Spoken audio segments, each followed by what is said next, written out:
I'm Julia Gelfand, and I want to welcome you to this session on textbooks and what the future holds, and some ideas about how to implement new strategies to respond to students and their demands for a rethinking of how we handle textbooks on campus. And of course, there's lots and lots of different ways to do it. There have been several sessions at this conference, and just last week, the textbook affordability, whatever group, had a big national meeting, and there are lots of things. The landscape is dynamic and fluid and moving fast.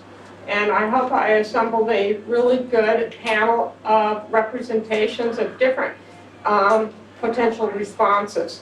So on my right is CJ Ivory, and she's going to speak in a minute about what's happening from the library land and address the kind of open educational resource landscape, and share some experiences of how her campus has responded to that "I'm not buying books" story, okay? What we're hearing. And then to her right is John Brennan, who's from the aggregator perspective, and he's looking at every book as a potential textbook, and what's happening at EBSCO as they're making available books for multiple uses and kind of extending the electronic reserve concept to negotiating licenses for content.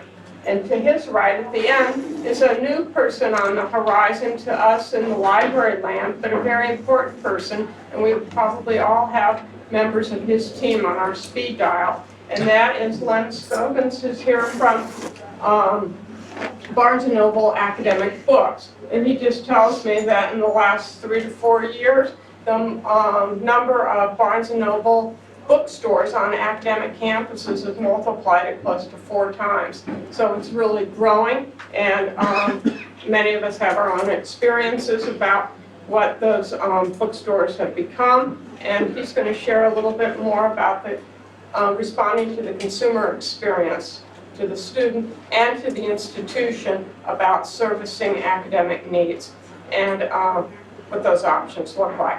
So just to kind of get us started,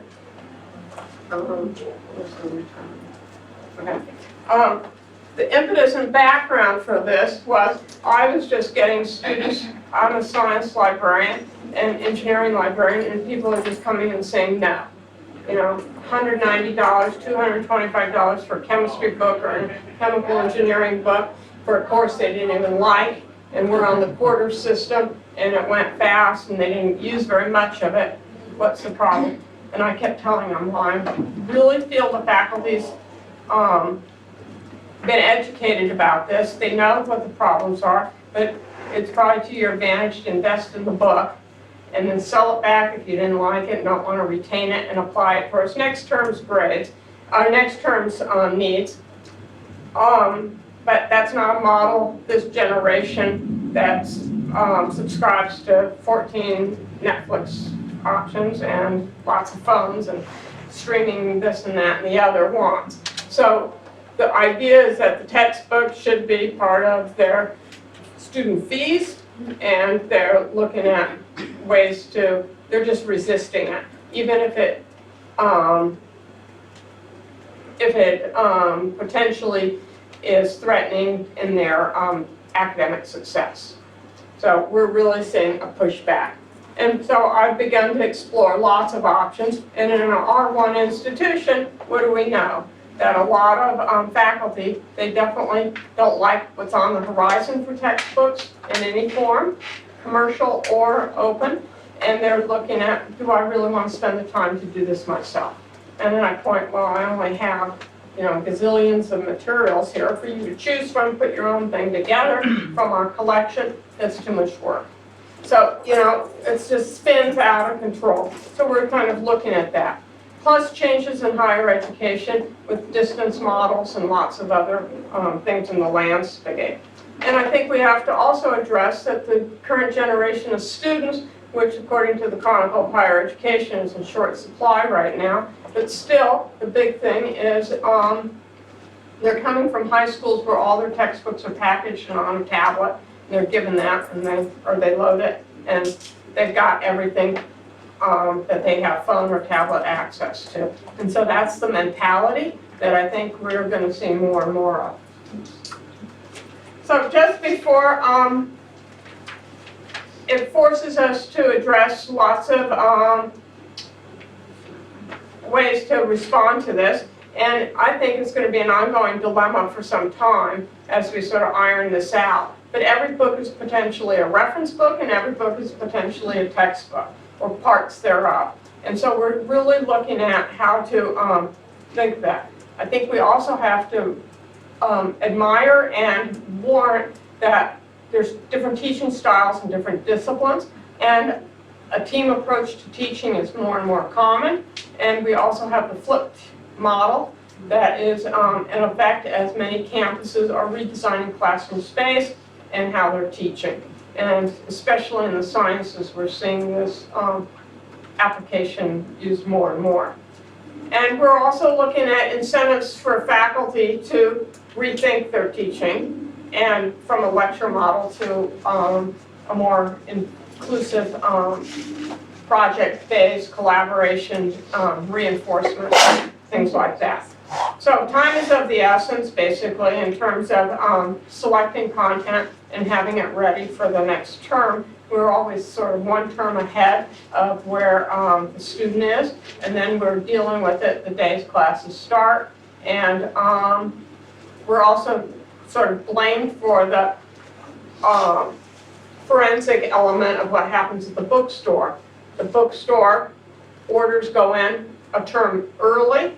They get the inventory in whatever format, and it's based on potential enrollment. And then the people in the bookstore, they slash the numbers, so we perceive that that happens. And just this big cut, you say there's 150 students in this class, and they order 60 books because they think they're going to sell no more than that.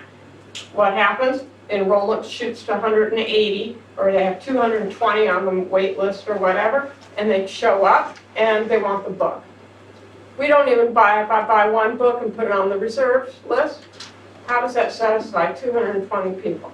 So it's a joke, and it just kind of, everyone's unhappy with this. So we're sort of thinking, what are some new models, and how can we leverage the demand for new media in some of these works, and engage students with the technology options they want.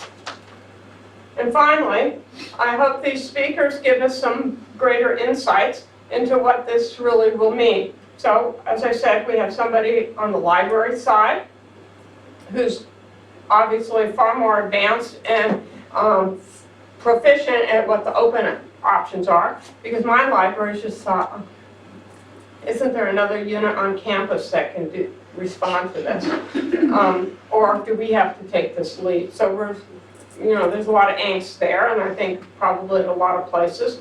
Reserves is really perceived as a dying trend, and the new discovery layers are supposed to replace certain things, and do they really do it well? Or do we know how to use them adequately? And then, as I said, we have content providers that we depend on for lots of content. Why not more textbooks? And what's happening at the bookstore level, and what kind of an experience can we expect our students to have? So I hope that the next speakers will respond to some of those issues, and then we'll open up for discussion and hear your experiences and questions. Okay? So thank you. CJ, the floor is yours. Thanks. Good afternoon, everyone. I'm CJ Ivory, Associate Professor and Instruction Librarian at University of West Georgia, and I will say it's about 40 miles west, because people always ask me, where is it? It's about 40 miles west of Atlanta, and it's a regional comprehensive university with about 13,000 FTE. Before this, I was at the University of Central Florida, which has over 60,000 FTE, and you may have caught some of the sessions by some of the other librarians who are still at that institution also talking about OER. I saw a lot of them on the schedule. So I'll speak a little bit from my experience working there, and then also what that transition was like coming to a slightly smaller institution and kind of is in the more nascent stage of adopting OERs. So talking about why the textbook affordability conversation is so urgent. So there's a lot of that going on. And normally when I start talking to faculty about open education resources, they're like, what, why?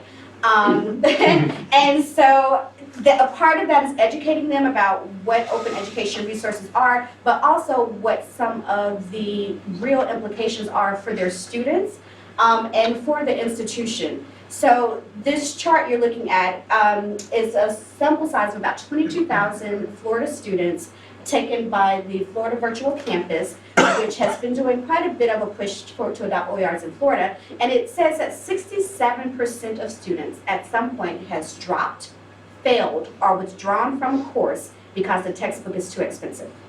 So if you're in the academic arena and you're looking at drop, fail, and withdrawal rates, OERs offer a solution for that. It may not be a perfect solution and it may not be something that everyone wants to pursue, but it is certainly an option that is worth considering when you're trying to figure out how to be more inclusive and how to improve those rates. And when we're talking about incorporating the library, and this is kind of why I got involved and where I see my role and my capacity here, when we're having conversations about retention, progression, and graduation rates, sometimes it's hard for us in the library to communicate or articulate exactly our value and our role to the institution and ensuring our part and making sure that we reach those goals. This has a direct impact on student retention, progression, and graduation, obviously, if this can boost those DFW rates. So that 67%, I normally start my talk or my little elevator pitch to faculty with that because they know that they're having these challenges and these problems, but they kind of haven't sat down to do the math and kind of figure out what exactly is happening and how can I resolve some of these issues. So that's kind of a staggering statistic. And how I approach it, that same survey, FLVC, found that when most faculty did adopt OER resources in the classroom, they worked with a librarian or with an instructional designer. Very rarely do they go it alone. For one, they're kind of not comfortable trying to determine the difference between OER and copyright protected content. And we also know that they violate copyright laws on kind of routine basis, much to, yeah, much to, despite our many efforts. So one of my goals when I am trying to think about how to facilitate the adoption of OERs on campus are just textbook alternatives, because I say OERs, but I do mean that to include, and most statewide initiatives also include low cost and no cost options. Let me go back a little bit. So in addition to my role as an instructional librarian, I also serve as the Affordable Learning Georgia Library Coordinator. So that's a statewide initiative intended to push out the adoption of low-cost alternative textbook options. And so we include that, or they interpret that to mean library-owned resources, things that we subscribe to, ebooks, journals, media, any type of content, in addition to what is actually open or what is available in the open education arena. So in my goal to serve the needs and just try and make it easier for faculty to consider their options, we maintain a LibGuide with very specific, subject-specific content, because that's one of the hurdles that was indicated in the FLVC survey, that faculty wasn't really just aware with what was available, what was out there, especially in their particular disciplines. So trying to categorize the information, make it easier. It's certainly in the purview of librarians. It's kind of what we do. We provide information to our constituents. And then the liaison model, I also happen to serve for many hats, to be the business liaison, which was my first foray at the University of Central Florida into developing open education resources and courses. There, they were doing something kind of revolutionary. They designed a business program that had 9 core courses, and none of those upper division core courses required a textbook. So they wanted you to be able to go from, the introduction courses to the business program all the way through graduation without having to pay additional textbook costs or course material fees. So working with faculty, if they are asking me about a particular resource or they're coming to the library, I just kind of, push them in the direction or mention OERs as much as I can. I kind of probably sound like a broken record at this point. But then also collaborating with the bookstore, because the reality is as much research that has been done in the arena of open education resources, and Julie mentioned the Open Ed conference that happened last week. They have been doing phenomenal work on the ground for over a decade now, and they have so much information out there and research that speaks to the quality and the efficacy of these open education resources. So I know people that were looking at it or maybe have it on their radar, but are not as familiar with what's been going on in recent developments, maybe don't know the advancements that have been made and improvement in quality and the impact it's had on student learning and students' perception of their satisfaction with their learning experience and program. There's a lot of research out there now to kind of support the adoption of textbook alternatives. And then to my point about collaborating with the bookstore, as much research has been done, there's not always a model that's easy and readily available to adopt because it does take time and effort to adopt these resources. So in between time, and it's kind of a stopgap measure to collaborate with the bookstore to make course reserves more robust. And some of our students are coming, at least from the comprehensive university, are coming from community colleges, which do tend to make a more concerted effort to provide access to those textbooks. So they come to the university and they have the same level of expectation and trying to meet them halfway. And it is a process. We're still trying to find ways of, I guess, enriching that relationship, looking at loan models instead of purchasing textbooks because we also have limited funds and that's just the reality. So I, as a librarian, kind of have some reservations about purchasing textbooks. Unless, and of course, I know it's going to be something that's going to be used for years in a sustainable model. And normally, if it's an ebook format and it has unlimited simultaneous use subscription, I might consider something like that. But physical copies of textbooks is just not something I'm willing to really support at this point. And then also to promote the statewide institution-guided OER initiatives. So I mentioned Affordable Learning Georgia, and in the state of Georgia, they have kind of put a lot of, not kind of, they have thrown a lot of money into developing textbook alternatives and encouraging and promoting faculty to adopt these. So they have a state-funded grant program which is competitively earned, and faculty are encouraged to submit a proposal for how they would redevelop their course into an OER or no-cost, low-cost course. And so you're not tied to the traditional textbook model, and I imagine my fellow panelists will talk about that more. But when we talk about developing your course to an OER course, it can be a master course that is based on modules. You can have all types of content, learning objects built into that course, and it can be something that you can share with your fellow department members once you have kind of implemented it and worked out some of the kinks. And so you can get funding for that because it does take time. Again, I just recently, right now, am in the process of implementing a grant I received last year to redevelop an educational psychology textbook, which is an upper division textbook. And there was one, surprisingly, already out there on the market, but it was about 10 years old, and so it needed some updating. And it took myself and the expertise, obviously, of faculty in the Department of Education to bring that textbook up to speed, but also when I'm talking to faculty to talk to them about the pedagogical opportunities that are possible through open education content, because it is something that you can share and reproduce and kind of reformat. It can be kind of a communal experience with your students. It's a way for them to build their expertise. Also, the possibility of renewable assignments, because they were in education, we kind of had them writing their own test bank, which was particularly effective for this course. But there's other opportunities out there. And so this last slide is just an example of some of the some of the flyers that I send out, or informational pieces that I send out to faculty when I am talking to them about this. So again, that when I start my little elevator pitch, this is kind of like an encapsulation of 67% of students' DFW rates. And then what the library has to provide and how we can work with them to consider all of the options that are available on the table.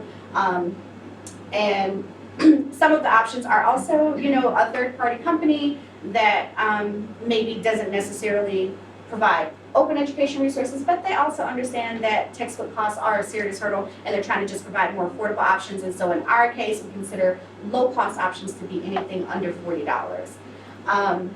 and then also working with their subject liaison to figure out what's available in those particular areas. So on the right-hand side is open education resource, little graphic, just says improved DFW rates and student engagement. So the research shows that when students have access to the course content on day one, obviously it's more inclusive and they're engaged from day one. But then Julie also mentioned that some students are just like really disappointed and a little pissed off that maybe they only use 1/3 of the textbook, and they don't feel like they're getting their money's worth for a $300 textbook.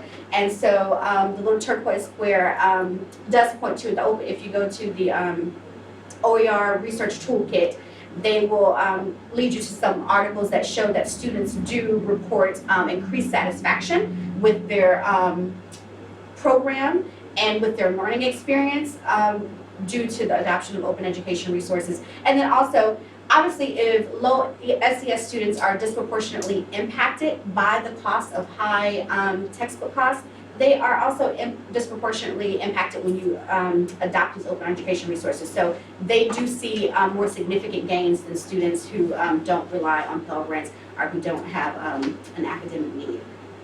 So that is the end of my spiel. Thank you very much. Yes, you absolutely. All right. You're the greatest. Okay, hi everyone. I know it's after lunch. Hopefully we'll liven up a little bit. My name is John Brennan. I'm the Vice President of Books for EBSCO Information Services. So I want to first thank Julia for the invitation. This is a great treat for me. I don't go on the circuit speaking very often, so I'm really happy to get this opportunity. And so I should probably tell you, before we get started, I should probably tell you just a little bit about myself. I've been with EBSCO since 1999. November actually represents my 20th anniversary, so I'll be enjoying that this month. And I've been in that job in various capacities over the years, but in 2010 we acquired Net Library and we got into the books business. And that was a real treat. That was something I was excited for. I have a passion for the library myself. I grew up in a small town called Gloucester, Massachusetts. I don't know if anyone here is from the Northeast. Gloucester's a little fishing town. There was actually a lot of movies being made up there recently. One of those films, I think maybe arguably the most famous one would be The Perfect Storm. And if anyone is from Massachusetts, I think we can all agree those accents were wicked bad. They were terrible, right? So, but I grew up right next door to the Sawyer Free Public Library. And actually my grandparents did, and I would stay with them every weekend. And at any given Saturday or Sunday, I would be in the library as a young boy, and I would be poring over, Huck Finn or Greek mythology or Norse mythology, whatever I could get. And I was just so pleased that all this content was available to me for free. And it was at that moment, really, that I understood the mission of the library at such a young age. And I took that with me, and now many gray hairs later, I have an amazing product team who spends all their time problem solving in the library space. Speaking of problems, there's a lot of them that we have to solve, right? So I'm going to talk about 4 buckets of problems before I drill into student affordability, because at EBSCO, we kind of have to be stewards of the ecosystem. We want this to be a sustainable marketplace and something that is fair in its dealings. So the first challenge we're going to talk about is students. So we hit on it hard. CJ did an excellent job. I have a sophomore in the University of Lowell, University of Massachusetts at Lowell right now, and so we're navigating this textbook affordability issue in real time. And George actually spoke at your session, Donna, today, and he was magnificent. I didn't know he was going to be here from Lowell. I'm going to send my son down to talk to him because he was quite good. But students want to succeed because they're spending a lot of money or their parents are spending a lot of money. And one thing that makes that difficult is textbook affordability. And we know statistically when students don't have access to the required course materials on day one, they're going to perform more poorly than their peers who do have the text. Then the other thing that gets in the way, let's assume we do find a digital solution, we make that available to them. One of the other problems is if they can't get access to the content, either it's wrapped in DRM and they've run into a situation where they have to unlock the content via the third-party tool, we know their abandonment rate is very high when they run into that problem. So that's not doing any good because now we're providing a solution, but then creating an obstacle where many students just bail out on it. So that's not very helpful. And the other problem is if it's an ebook and the business model or the access model is 1 book, 1U or 1 book, 3U, if it's restricted in any way, it doesn't really do a class full of students any good because they can't get to the book if it's checked out. So those are the student problems. Libraries, we have many problems in the libraries. One of the ones we hear about most often is budgets. So budgets in the academic space are traditionally, recently, flat or declining. And there's more media formats to use that budget for, and you need to make judicial choices. So maximizing your budget we see as a top priority. And then, of course, one of your missions is to support curriculum and faculty. And then, of course, proving the library's value, and that relates back to budgets. Making sure that you can prove the worth of the library to your funders, whoever they are. So we want to be able to help with that as well. Faculty are usually running hard, and their primary objective is instruction. And to instruct their courses, and they believe in student success, but they believe the students must have the highest quality materials for their instruction. And so oftentimes there can be a disconnect between affordability and quality. The other thing they need is access to relevant material. If we try to give them something other than what they think is the finest text, there's a lot of pushback on that, and we got to find a way to bridge that gap. Publishers, of course, they want to reach the right readers. They're producing a lot of content every year. They're trying to drive meaningful usage in the marketplace themselves.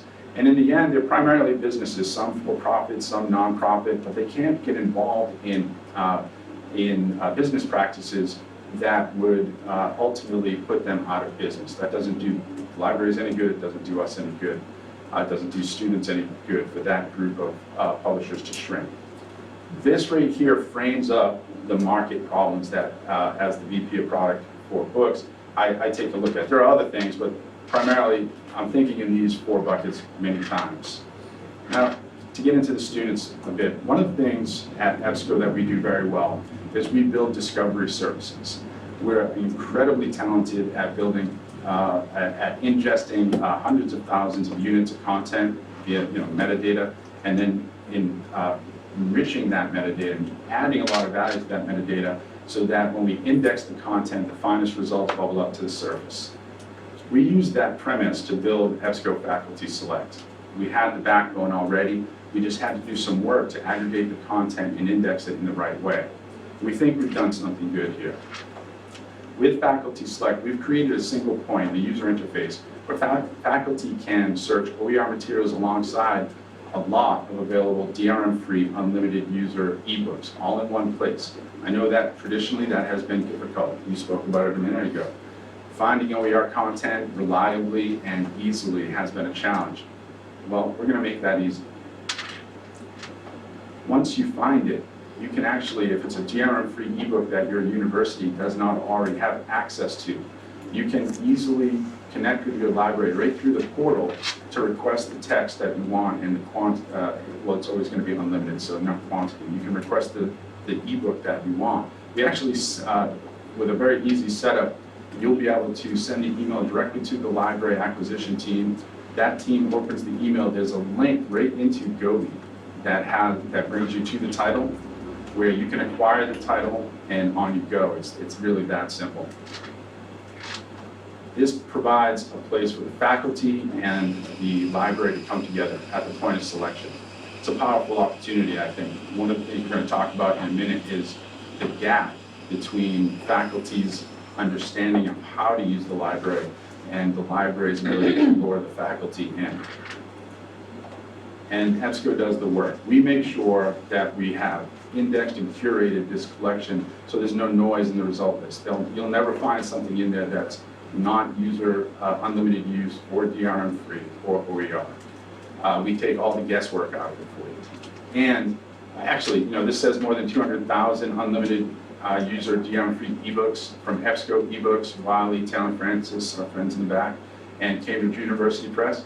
But I got an email yesterday morning that EBSCO has now eclipsed 200,000 DRM-free titles on their own. So that was good news for us. And we have in the index, of course, are all these opportunities. So why did we do it? I think you've got the gist of it already. But the Library Journal survey that came out earlier this year, and I know Taylor and Francis played a role in that, it had a lot of really good information in it. In there we learned that 95% of librarians understand this is a problem. We also understood that the majority of students look to the library for cost savings. And we know that of those libraries that understand, of those librarians that understand it's a big problem, almost all of them want to help. They really want to reach out to the faculty, and I'll tell you, here's where the problem comes in. Only 19% of faculty members currently look to the library to solve this problem. So in product management, what we do is we look to solve market problems. That's what our value is, right? We're in this ecosystem with you. We want to identify the problems, and then we want to bring the solution to the market that's going to best help. And you can see when we drilled in, we said, yeah, this is our greatest opportunity. So let's bring the faculty together with the library, create that powerful relationship, all for the betterment of students. So again, my name is John Brennan. I want to thank you for giving me a few minutes.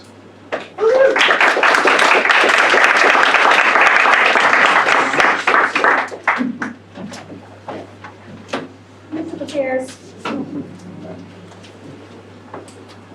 Well, to echo John's sentiments at the beginning of his talk, I'm honored to be here. It's definitely a privilege.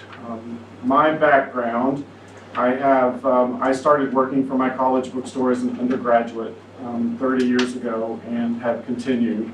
So today I am a senior director for strategic partnerships with Barnes & Noble College, the education arm, well, specifically focused in higher ed. So Barnes & Noble actually has two companies today, and I work on the higher ed side. And really, I think to go directly into what we're working on and what we're trying to address, Julia did a fantastic job of giving a quick summation of how the traditional textbook model is really broken.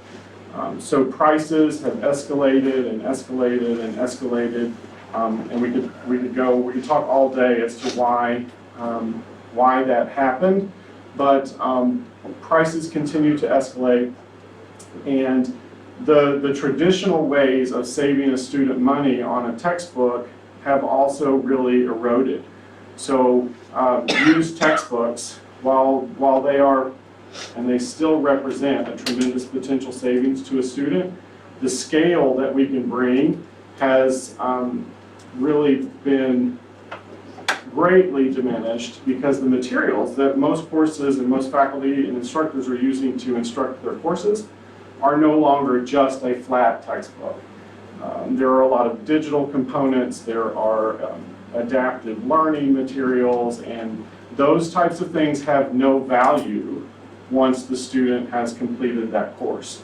So we really had to first, be aware and recognize the fact that while used textbooks save students money, it's not enough. And as the traditional aggregator of all of those materials that a student needs for a faculty member to instruct their course, the bookstore had to take on the role of making it simple or making it easier for faculty to discover those materials. So the first thing that we did was develop a new adoptions and insights portal. And what I really want to focus on with this audience today, this is a fantastic tool to follow up on faculty, to communicate with faculty, to make sure that they have selected materials to instruct their course. But what's really important here, built into this tool are affordable options. So as CJ mentioned, affordable options can include OER that come at no cost, but also most campuses that have affordability committees and have really started looking at this in an organized and structured way have put limits on other materials that could be considered affordable. $40 is a pretty standard benchmark for that, but it can vary greatly. But we've made sure that those materials are aggregated into this tool, and what you're seeing here on the screen is a faculty member choosing their materials for their next course. This faculty member is teaching accounting, and the option that is brought up for him or her to consider is the OpenStax accounting textbook, which of course can be delivered to students for free digitally. Once this comes into our ecosystem, we of course make that information available to the student. So again, it comes to the ease of access.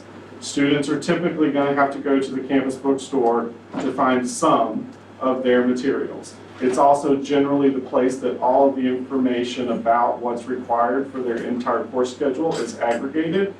So we're happy and want to include those OER, the information about those OER resources as well, so that the student has one place to go for that information. The other important component about this, it's not visually represented, but the Adoptions and Insight portal provides complete price transparency. So the faculty member or the student,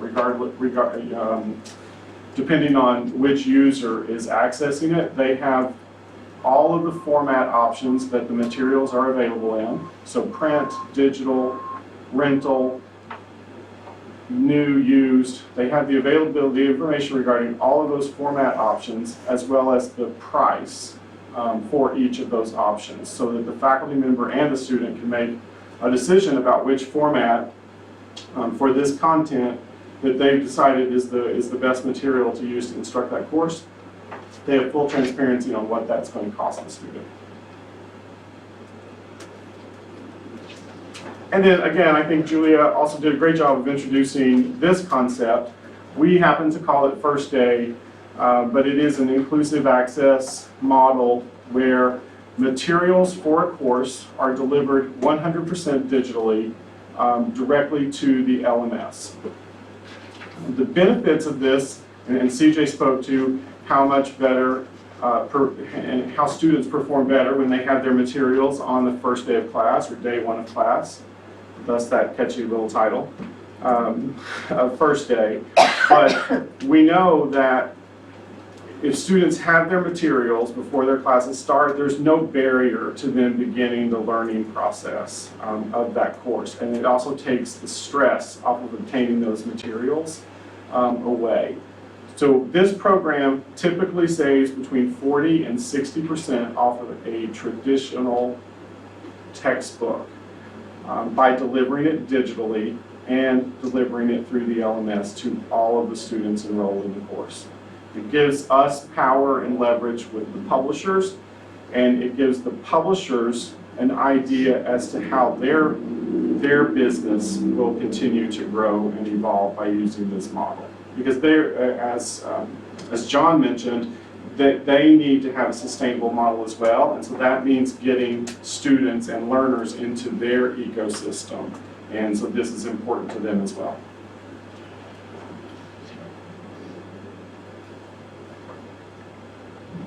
And then finally, we also want to be a partner in the OER movement. We understand that affordability is critically important to today's learners, and so that means that it's critically important to the individuals in this room and to faculty. But when we talk to faculty about using OER and we begin to try to understand what some of those barriers are, we hear a lot of the things that have been mentioned today, some of the things that EBSCO is addressing in their work. But first of all, there's not always a clear understanding of what is OER. Just because it's on the internet doesn't necessarily mean that it's available to be used in a course and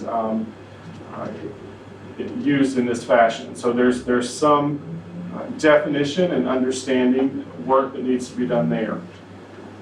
Secondly, as I mentioned, one of the reasons that used textbooks have become less and less of a factor in saving students money, faculty are used to having these interactive tools and enhancements to a traditional textbook to help instruct their course.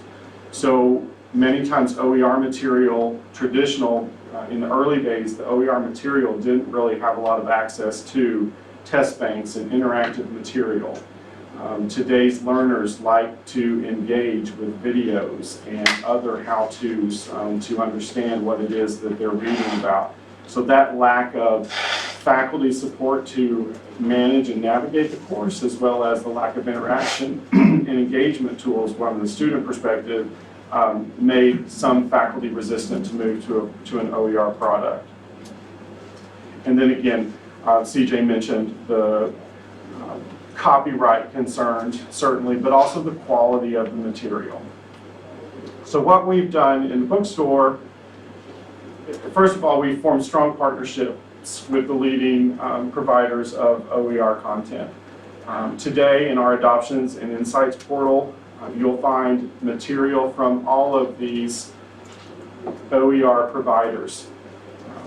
And those materials can be adopted into the course, and then we work with the faculty on the best way to deliver it. The faculty member and the students are comfortable having that information digital only with no bells and whistles. There's typically no cost.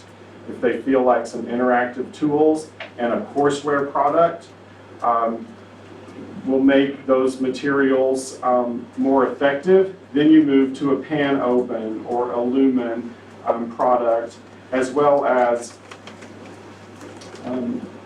our own proprietary product, which is primarily based on BNC OER Plus is primarily based on OpenStax materials. So we've taken OpenStax materials and built a full course around that. But making all of those materials available in our Adoptions and Insights portal so that the faculty have easy access to seeing those materials has been critical.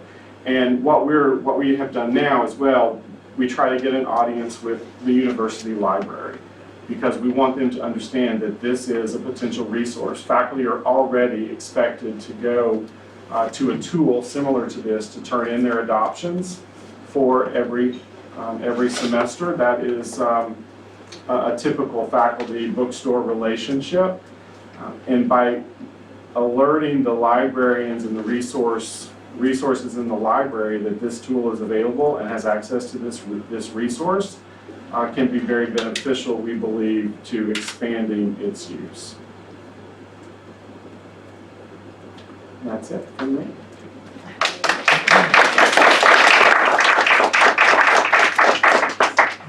Well, I think you see a landscape that is emerging and changing very quickly and responding to students' concerns, faculty's concerns, library leaders' concerns, and the commercial viewpoint.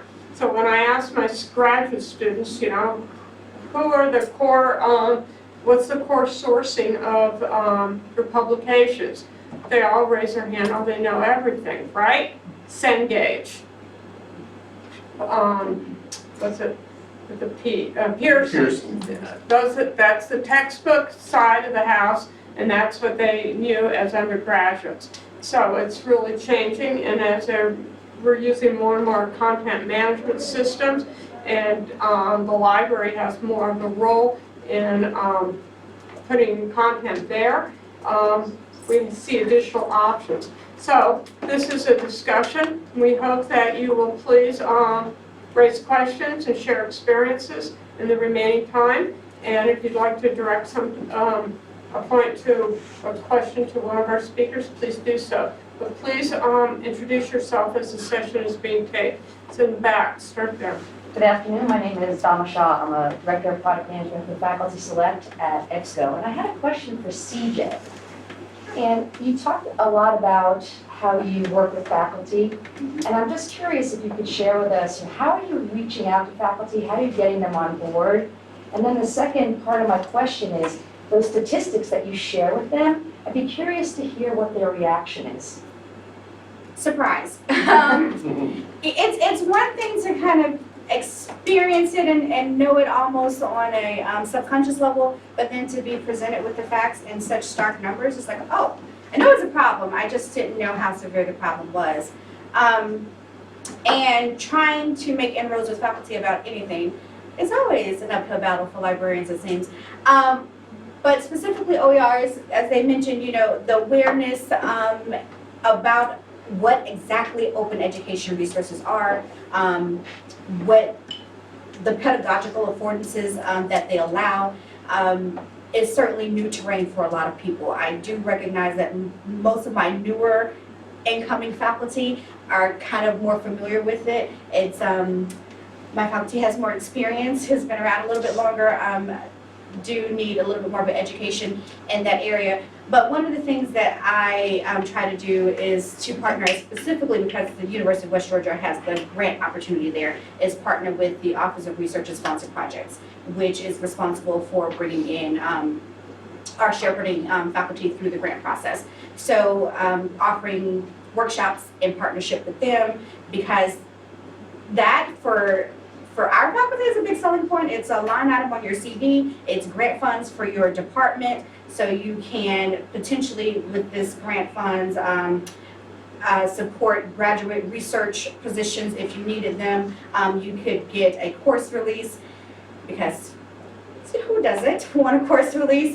You could also get a stipend during the summertime if you have a 10-month contract. So there are affordances there with the grant program. But outside of the grant program, and I will be honest, quite a few, not a lot, quite a few faculty have already adopted it, even without the impetus and the motivation of the money. So going to faculty department meetings when you can get it, and it's the same kind of thing when you're a liaison librarian, and Julia probably knows this from experience, trying to talk to faculty about what the library has to offer, what resources are available. It's kind of the same approach with trying to talk to faculty about open education resources and using those traditional avenues that are available. But I will say, it's just, if you're looking at the headwinds and you see what's on the horizon, some faculty are more curious about it in general, but just recently in the state of Georgia, they announced that we have this Move On to Ready program where our high school students can go to college whenever they're ready, move on to ready. And the state had been providing or paying for textbooks. They have announced that, yes, students can still move on ready, however, they will no longer be providing our supporting textbook costs. And we're left holding the bag. Really?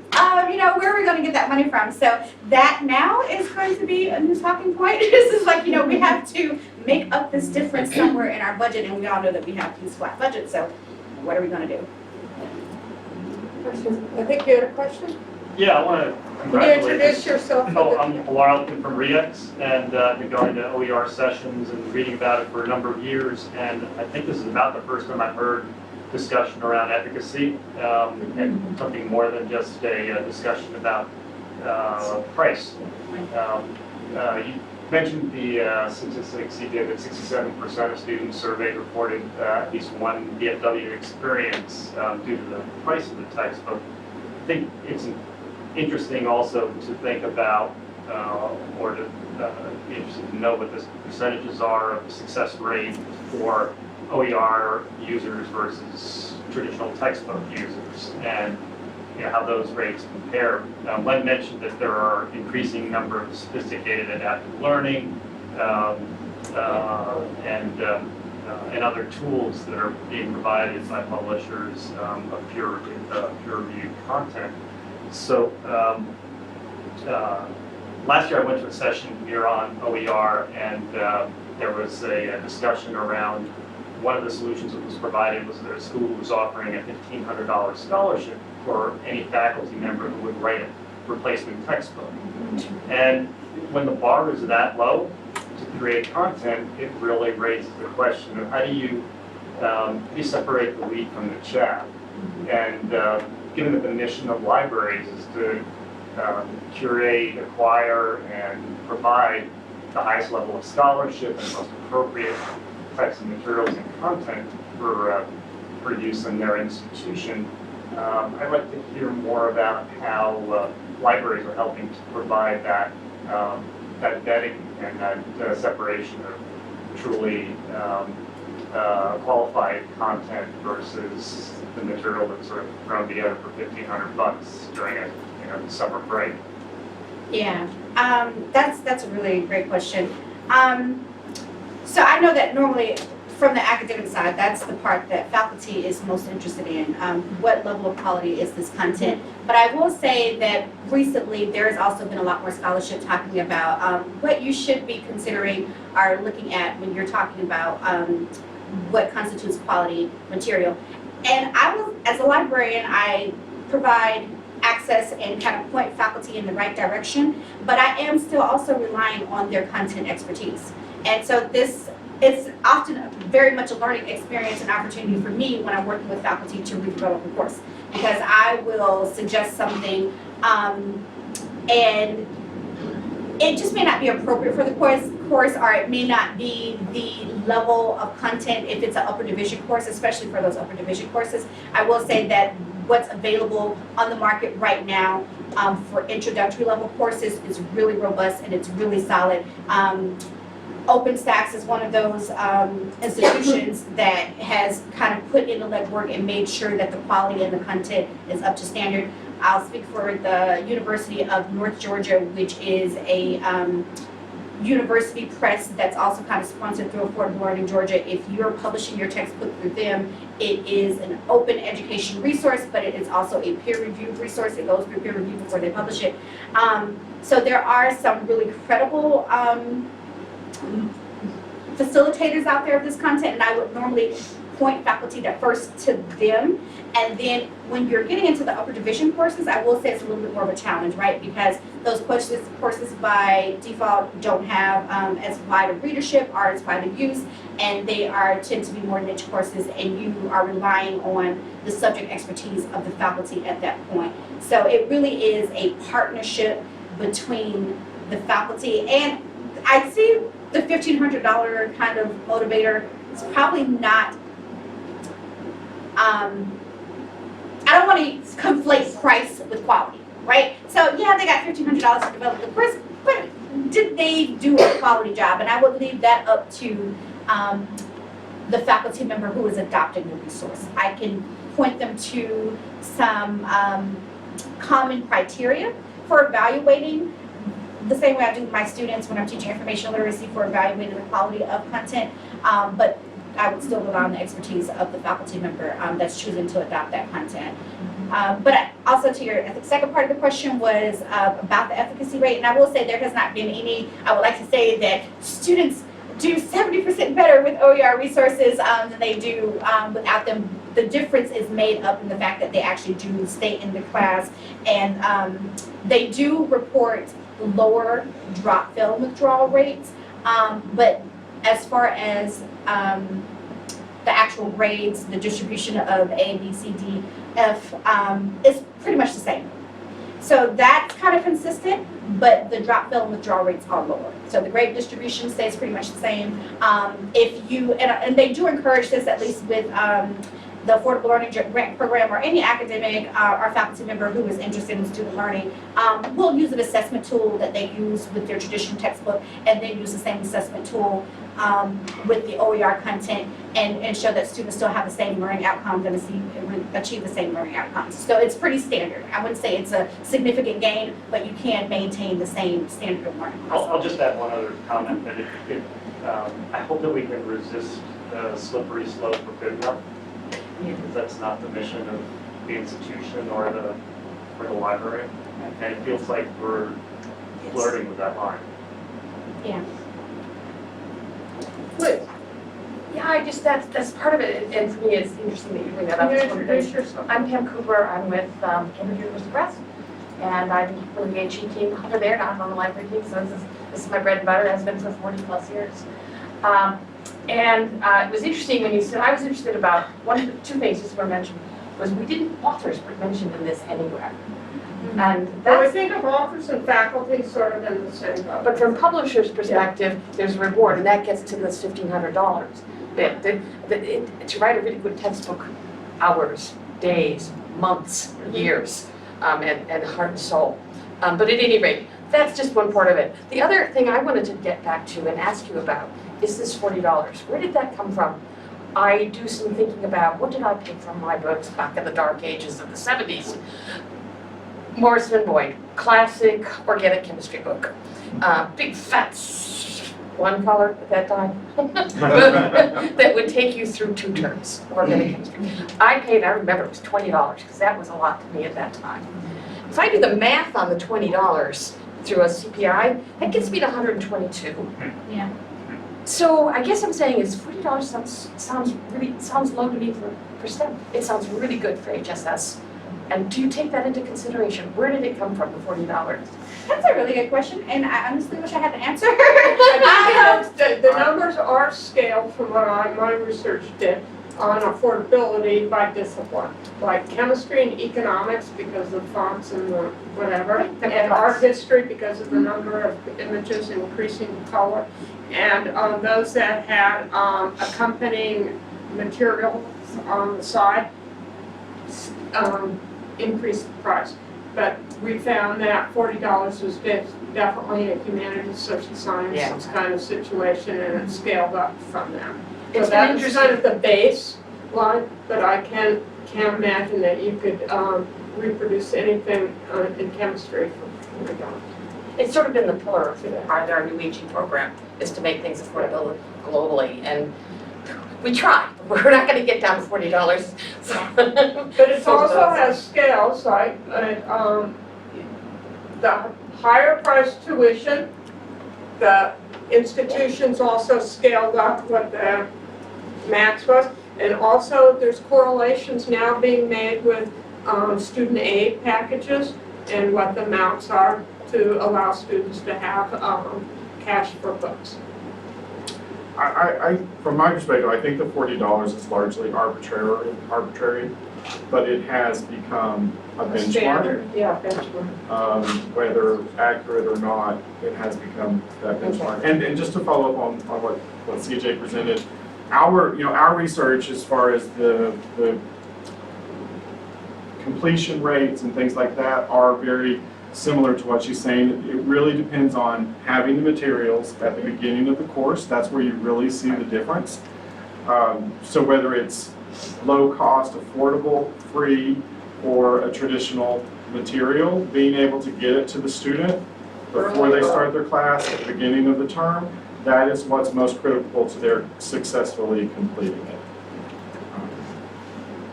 But I think there was, Yeah, Terry Galloway from Louisiana. We actually are lower than 40 in our definition of affordable, but there's no mandate for it, and our metric is 4 times the federal minimum wage. And if you do that multiplier out, it means that a student can purchase a full semester worth of course materials with a week of part-time work at a rate that's likely that they would be able to work at. So rather than having to work 3 months to buy the books, they have, they can do it in a week. I actually want to say thank you to the 3 people that are up there, because Louisiana, we've saved probably over $7 million for students. And I'm saying thank you to these 3 people because Affordable Learning Georgia, Barnes & Noble, and EBSCO all took part in that success through a variety of ways. I do have one challenge that we're dealing with currently in our state that I want to bring up and just get some feedback from the panel on. We have not Barnes & Noble, but we have another bookseller in our state right now that's moving to the route of a no opt-out, no faculty opt-out inclusive access model. And this is very challenging for affordability, because if a faculty adopts an OER, the student is still charged $25 per credit hour. So if the library provides a resource at no cost to the student is still charged $25 per credit hour. So you can see why a faculty member would not want to use an OER or a library resource when the students are looking at them saying, I paid $75 for this class. Absolutely. I mean, I'll take that unless someone wants to. So you're absolutely right. Those all-inclusive models, we approach it primarily by a course-by-course basis. So if you identify a course that wants to go into the model, and we can negotiate with the publisher to provide those materials at a rate that's lower than anything else in the market, then we move forward. We are, of course, we do have a model in place, and we're hearing more and more about it to include it for the entire institution. And institutions look at that model for a variety of reasons. So you have some institutions where price is not as much of a factor, and they want to simply provide a concierge level service to their students in a very easy point of entry, no friction. So that's one instance where we would look at that model. But we do have some community colleges that are looking at it as a way to, the benefit here, I think everyone, we certainly recognize and believe that what you're saying is a true challenge for those faculty that are using OER and have eliminated or close to eliminated the cost of materials completely. From an institution standpoint, the way they're viewing it, it is a quick and, I don't want to say easy, but it is a quick, scalable solution at dramatically lowering the cost of textbooks over the entire spread of the student's education. So the benefits to it are predictable cost of attendance. Of course, there are no surprises on the cost of materials. And generally, if you look at national statistics of course materials costing $1,200 to $1,300 a year, and you move to a model of $20 to $25 per credit hour, it does bring that down 40% off of the top. But your concern is very valid. I would also dispute that figure because $1,200 is not what's actually spent. And the research that I've done, students are only spending $200 and $300 per semester. So by going to this $75 per course model, they're now, more is coming out of their pocket. The sticker is It's on top less, of. but what's coming out of their pocket is more. Yeah, in my opinion, it further reiterates the importance of one solution doesn't fit everywhere. You really have to, these conversations are hard and they require a lot of input from different constituencies within the university, from the academic side to the administrative side and student success and services. So I think your point is incredibly valid. We have a question in the back.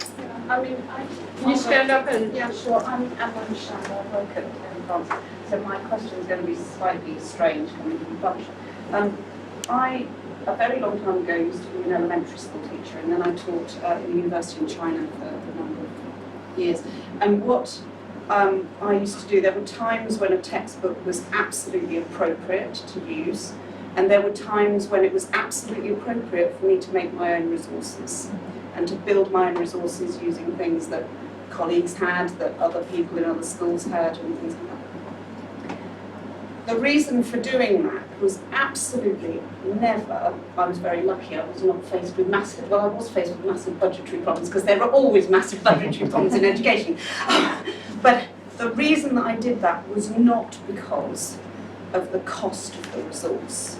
And the thing that I'm hearing here, I know that budgetary problems are massive, and I know that it's horrendous. And you know, when you look at the cost of a textbook in a university, you compare it to a textbook in a high school, it's worlds apart. So I absolutely recognise that. But what I would like to know, if we could, is to just know what are the advantages of an open education resource over a textbook. Has anyone sort of said, okay, well the student experience, the pedagogical experience, the learning experience of that student is different, better, what are the advantages? Because there are advantages of having a textbook. You know, if you've got a non-specialist teaching maths to, I don't know, an 18-year-old, then sort of, well, use a textbook, please, because they're going to teach them something wrong. But if you're sort of in a class where the instructor is very confident both in teaching and in their subject, then, you know, what are the advantages of OER when you're in that situation? So that's what I'd just like to understand. Yeah, over price, not price. Yeah. You know, what's the What's the quality value, of the education? value of the different options to the student learning? Customization, right? Exactly, and that has been my experience whenever I work with faculty, and I'll go back and say, you know, now that you have gone through this process, blood, sweat, and tears, and cry, real tears sometimes, would you stick with it? Is this something that you would do? And majority of the times, it is, yes, wholeheartedly, yes, it was certainly worth the effort and the blood, sweat, and tears put into it because of the customization. And I often find that faculty who do adopt traditional textbooks are already going in to customize. Sometimes the publisher will offer that option to customize the textbooks because they do want to do that, or they will supplement the textbooks that they're using anyways. So if you're going to adopt a $200 or $300 textbook and then also have to go in and supplement the textbook, you might as well start anyways from scratch if you can and produce that. And I will also say that not every course does have an OER option, and I'm on record of saying that's okay. Like there may not be an OER option that exists for you, or there's not been one yet, and so maybe they'll get to a point where there is one that's developed that you might want to adopt, but ideally, to have every faculty at least consider it, to think it through and be aware of all of the other options that are available for their students. So on the off chance when they do have to buy that $200 textbook, it is a unique or random experience and not a routine cost. But to the pedagogical opportunities, and I do speak to this a lot because I also teach. I'm a teaching librarian as well. And obviously, I teach with an OER textbook, but there's quite a few out there. But I find, especially for the upper division courses, or even for the introductory courses, when my students can have the opportunity to edit a textbook or to make amendments to the textbook or to propose suggestions, and then those suggestions live on in perpetuity, the research shows that students are way more engaged. If they realize that this assignment is not going to go in the waste bin, or it's not going to go in a foul, the circular foul we call it. It is actually going to be used. It might be built on. It's going to be integrated into a further learning experience. They are more engaged and invested in the assignment, and they do tend to perform better. So that's what the research is pointing to right now. So, were you gonna say? Yeah, well, there was something from the other one, there was a couple of that kept thinking right at too, because we do mostly upper level books, which I, in some ways. But what I wanted to ask about was if anyone had heard about or looked at the new model coming out of UC Davis on equitable access, which is different. Does anybody who heard about this? Because that's coming at it where they do have the opt-out for the beginning, but it's X amount of dollars for every book for your term. Well, and I think just to clarify, Yeah. the faculty have, whatever the faculty, in the situation with Louisiana, the faculty have to, every course is opted in. Students can opt out of the program. That's a Department of Education requirement. So if a student doesn't want to participate in these programs, they can always opt out, but it's, Just point of clarity, It's all or our nothing. institutions, the students can opt out one time during their entire professional career, not per course. That becomes a violation. So it's not per term. It's not per course, it's not per term, it's you opt out your first year, your freshman semester, and That you're is- done. And then you need to go find all your own books. This might be a simple question, but is someone on the Board of Regents also on the chair or board of this company? Really wrong. But seriously, the state board actually did pass a law that said you cannot, I'm waiting for the lawsuit, I'll just say that. yeah, that you can't gain monetary value from a textbook, yeah. Really so wrong. that- Just stormed the Bastille on that one, right? When did Oh, the no, internet- I'm a little shocked, that is just. And what about a course that never adopts a textbook and uses all kinds of other, resources? But I think what we're seeing here is that there are lots of models, and that there's nothing that's set in stone, and nothing that's on the horizon that's going to replace one aspect of it for everyone. But what we're seeing is that there's a lot of players, and I think there's a lot of options to consider. And I think librarians need to broaden their scope a little bit. They have to get educated, whether they're moving forward with the OERs on their campus. They need to at least understand how they function, how they work, what the state commitments are in public education, or if you're a private institution, how to work within those boundaries, and consortia work. And you also have to think really clearly work with faculty, and you can't work with them a week before the course begins. So you're starting to think about next academic year now and what those options are. But we also have, as libraries, strong commitments with EBSCO or its competitors that are also in this space. But here's an example of someplace that's quite advanced in their thinking, and they've got a number of product lines that support the textbook options. And I think that's something to think about, is any book is a textbook, potentially. And then you see what's happening in the bookstores. But I have a question for you, Len.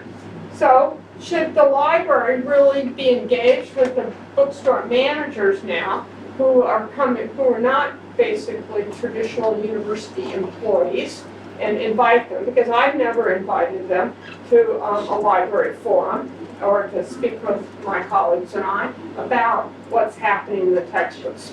We go to the bookstore, we look at the shelf on the textbooks, we look online at what's happening, but I've never seen the back end of the portal until I saw your slides. And I think that's extremely important when we roll that out to faculty, because I'm not on that messenger list that here you need to do that. So I think that's kind of an interesting invitation we could extend to learn what's happening. No, absolutely. So that actually is a priority of ours as well, is to reach out to the university libraries and to try to engage that conversation, recognizing that everyone is stretched for those 15 to 30 minutes, but we would absolutely welcome that. And so there's a bookstore manager at each place that has. And generally a course materials Coordinator. manager as well. So one or both of those folks. Other comments and questions? I see a lot of people outside. I'm not sure if there's another this room. Other comments? Well, I want to thank our speakers, and I want to thank you for your